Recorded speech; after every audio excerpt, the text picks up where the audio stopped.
Hello everyone, आपका स्वागत है हमारे चैनल मटीरियल मेडिकल स्पॉटलाइट पर। आई एम प्रिंस और आज की इस वीडियो में बेसिकली जो हम मेडिसिन डिस्कस करने वाले हैं उसका नाम है स्पॉन्जिया टोस्टा। ये जो स्पॉन्जिया टोस्टा मेडिसिन है ना, ये बहुत छोटी मेडिसिन है बट बहुत काम की मेडिसिन है और ये मेनली आपकी रेस्पिरेटरी सिस्टम पर एक्ट करती है। और इसका जो एग्जाम में भी जो पूछा जाता है ना, वो इसके रेस्पिरेटरी सिम्टम्स ही पूछे जाते हैं। तो आज की इस वीडियो में जो हम डिस्कस करेंगे इसके डिटेल में जो इसके रेस्पिरेटरी सिम्टम्स है ना, वो सारे डिस्कस करेंगे डिटेल में। मैं आपको हर एक सिम्टम को एक्सप्लेन करूंगा, साथ में यही सिम्टम्स आपको एग्जाम में भी लिख के आना है, क्योंकि इसका अगर पूछा भी जाएगा तो रेस्पिरेटरी सिस्टम ही पूछा जाएगा। और मैं कोशिश करूंगा कि वीडियो के दौरान ही आपको सारे सिम्टम्स याद करवाए जाए। So without wasting any further time, let's start the video.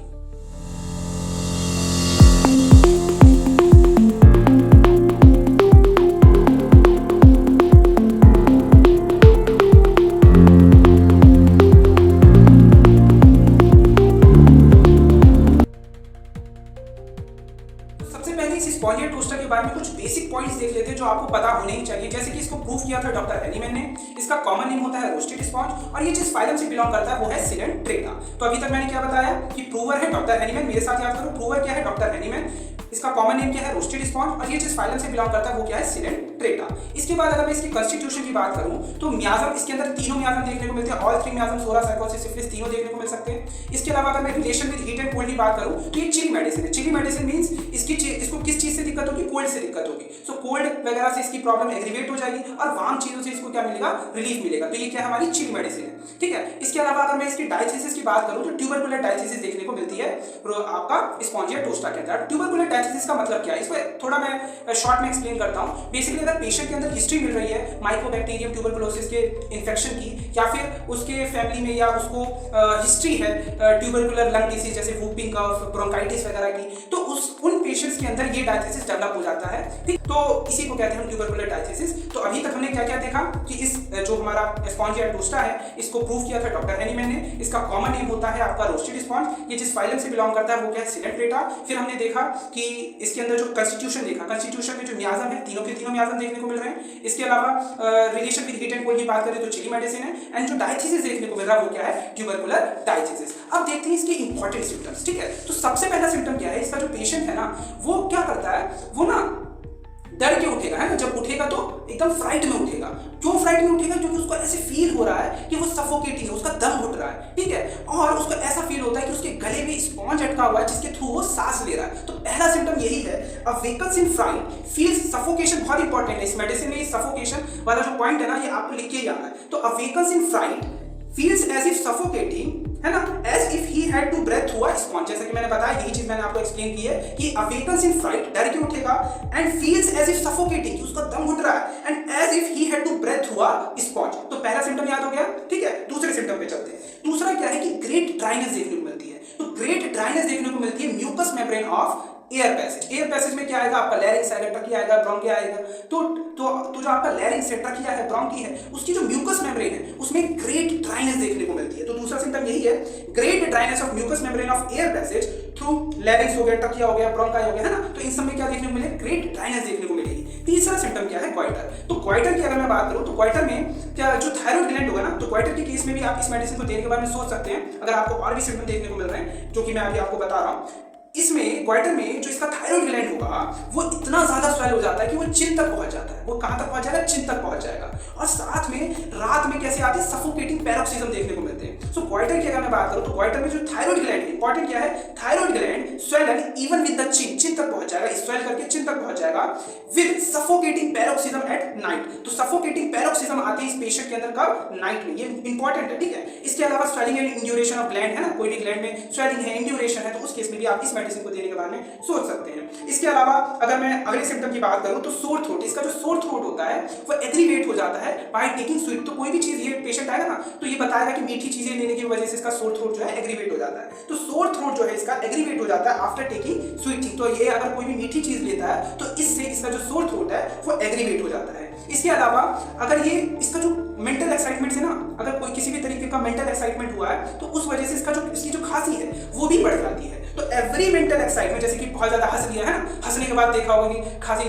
मतलब खांसी होने लग जाती है, तो वही लिखा हुआ every mental excitement increases the cough. ठीक है, ये भी इंपॉर्टेंट है। सोर थ्रोट एग्रीवेट हो रहा है after taking sweet things and every, इसका जो कफ है वो every mental excitement increases the cough, important है। इसके अलावा अगर मैं और इसकी मोडालिटीज की बात करूं तो इसके अंदर इंपॉर्टेंट क्या है कि इसकी जो कंप्लेंट्स होती हैं ये सोने के बाद, है ना, आफ्टर स्लीप एग्रीवेट हो जाती है, या जब एग्रीवेट हो रही होती है तब ये सो जाता है। तो यही है वर्स आफ्टर स्लीप और स्लीप्स इनटू एग्रीवेशन। ठीक है, तो ये भी आपको याद रखना है, वर्स आफ्टर स्लीप और स्लीप इनटू एग्रीवेशन। इसके अलावा अगले सिम्टम की अगर हम बात करें तो इसका जो कफ होता है ना वो सिबिलेंट लाइक होता है। सिबिलेंट लाइक मतलब सीटी जैसी आवाज आती है and like a saw driven through a pine would. ठीक है, इसका मतलब यह है कि इसकी जो खांसी होगी ना वो कैसी होगी, ऐसी आवाज आएगी उसमें से जैसे कि कोई आड़ी से लकड़ी काट रहा हो, है ना। तो आड़ी से लकड़ी काटने के टाइम पे जिस तरीके की आवाज आती है ना उस तरीके की खांसी इसके अंदर देखने को मिलती है। तो वही लिखा हुआ है काफी सिबिलेंट लाइक मतलब सीटी जैसी आवाज आएगी and like a saw driven through a pine would. And इसकी जो कफ होगी, इसकी जो खांसी होगी वो मीठी चीजों से, जैसे बताया है ना, इसका सोर थ्रोट, इसकी खांसी एग्रीवेट हो रही है। इसके अलावा ये चिली मेडिसिन है तो कोल्ड ड्रिंक वगैरह से। इसके अलावा लाइन विद हेड लो, है ना, हेड लो करके अगर ये लेटा हुआ है तो भी इसका जो कफ है वो इंक्रीज हो जाता है। इसके अलावा आराम किससे मिलता है, चिली मेडिसिन है तो वार्म वाटर से इसको रिलीफ मिलता है। ठीक है, तो इसका जो कफ होता है वो डिक्रीज हो जाता है फ्रॉम ड्रिंकिंग वार्म वाटर। और इसका कफ कैसा होता है, ड्राई, बार्किंग, क्रूपी होता है। क्योंकि ड्राई क्यों है, क्योंकि इसकी ड्राइनेस देखने को मिल रही है ना, इसकी mucous membrane of all the respiratory passages, है ना। तो रेस्पिरेटरी पैसेज में जो म्यूकस मेम्ब्रेन वहां ग्रेट ड्राइनेस है, तो इसकी कफ भी कैसी होगी, ड्राई होगी, बार्किंग होगी, क्रूप होगा, है ना, क्रूपी होगी। इसके अलावा अगर मैं अगले सिम्टम की बात करूं तो एंजाइना पेक्टोरिस के केस में, मींस अगर चेस्ट में पेन है ना, चेस्ट में कैसा पेन हो रहा है, कंस्ट्रिक्टिंग पेन हो रहा है ना, तो उस केस में भी आप इस मेडिसिन को देने के बारे में सोच सकते हो। तो एंजाइना पेक्टोरिस का मतलब क्या है, चेस्ट पेन। आप क्या समझो, चेस्ट पेन। तो चेस्ट में पेन हो रहा है, पेन लेके अगर पेशेंट आया और कैसा बता, एकदम कंस्ट्रिक्टिंग पेन हो रहा है ना, हीट, फेकनेस, सफोकेशन सा महसूस होता है, इंक्रीज, जो कि सफोकेशन इंक्रीज हो जा रहा है आफ्टर मिडनाइट। ठीक है, तो ये सिम्टम आपको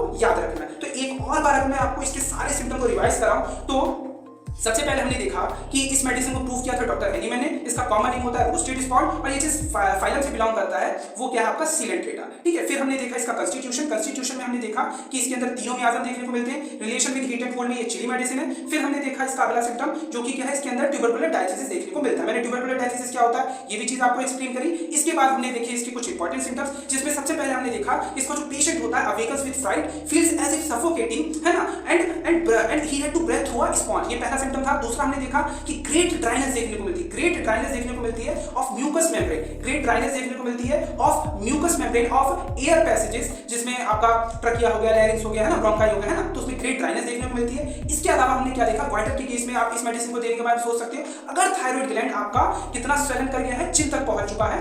एंड इसके अलावा इसके अंदर क्या देखने को मिलता है, सफोकेटिंग पैरोक्सिज्म देखने को मिलता है एट नाइट। इसके अलावा फिर हमने देखा अगर ग्लैंड्स में स्वेलिंग है, इंड्यूरेशन है, उस केस में भी आप इस मेडिसिन को देने के बारे में सोच सकते हैं। इसके अलावा इसका जो सोर थ्रोट होता है वो एग्रीवेट हो जाता है स्वीट चीजें, है ना, मीठी चीजें लेने से। इसका cough, every mental excitement increases the cough. इसके अलावा हमने इसका एक मोडालिटी देखी कि इसकी जो कंप्लेंट्स होती है वर्स हो जाती है आफ्टर स्लीप और स्लीप इनटू एग्रीवेशन। ठीक है, इसके बाद हमने देखा इसका कफ कैसा होता है, तो कफ में सीटी जैसी आवाज आती है, ऐसा लगता है कि कोई आरी से लकड़ी काट रहा हो, उस तरीके की आवाज आती है। So cough is sibilant like a saw is driven through a pine wood. और इसकी कफ किस किस चीजों से इंक्रीज हो रही है, स्वीट से इंक्रीज हो रही है, चिली मेडिसिन है तो कोल्ड चीजों से इंक्रीज हो रही है, line with head low, and decrease किससे हो रही है, तो वार्म वाटर से। ठीक है, कफ कैसा है, ड्राई है, बार्किंग है, क्रूपी है। इसके अलावा एंजाइना पेक्टोरिस के केस में आप इस मेडिसिन को देने के बारे में सोच सकते हैं। एंजाइना पेक्टोरिस क्या होता है, मैंने बताया चेस्ट पेन है। ठीक है, कैसा पेन हो रहा है, कंस्ट्रिक्टिंग पेन हो रहा है, हीट, फेकनेस, सफोकेशन इंपॉर्टेंट है। सफोकेशन लिख के आना है, सफोकेशन होता है इस मेडिसिन के अंदर जो कि इंक्रीज हो जाता है आफ्टर मिडनाइट। तो ये मैंने आपको जो भी इसके इंपॉर्टेंट सिम्टम्स है ना इस स्पॉन्जिया टोस्टा के बारे में, मैंने सारे सिम्टम डिटेल में एकदम अच्छे से एक्सप्लेन करने की कोशिश की है। और इससे बाहर आपको कुछ याद नहीं करना है। आपको अगर इतना भी याद है ना तो इतना इनफ है आपके एग्जाम पॉइंट ऑफ व्यू से। ठीक है, तो एग्जाम पॉइंट ऑफ व्यू से जो भी इंपॉर्टेंट सिम्टम था मैंने सब कुछ आपको एक्सप्लेन कर दिया और मैंने कोशिश की है कि आपको वीडियो के अंदर ही चीजें याद कराई जाए। सो इसी के साथ ये जो हमारी वीडियो है कंप्लीट हुई। मिलते हैं ऐसी नई वीडियो के साथ, तब तक खुश रहें, मस्त रहें, जय हिंद।